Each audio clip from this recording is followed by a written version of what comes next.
ရှိချင်ခဲ့သည်ဘယ်လောက်ငါမှကြုံမြရှိမယ်ငါမကြည့်ဘယ်ခါစိတ်ကလေးချမ်းမြေရမယ်ငါမသိ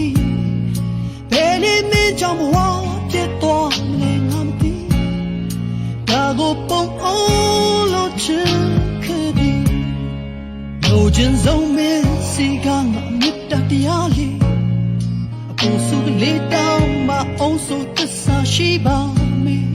ခွဲပြလို့ရရင်ဒီရဲ့အနက်ဆိုင်ဆုံးခွဲပြ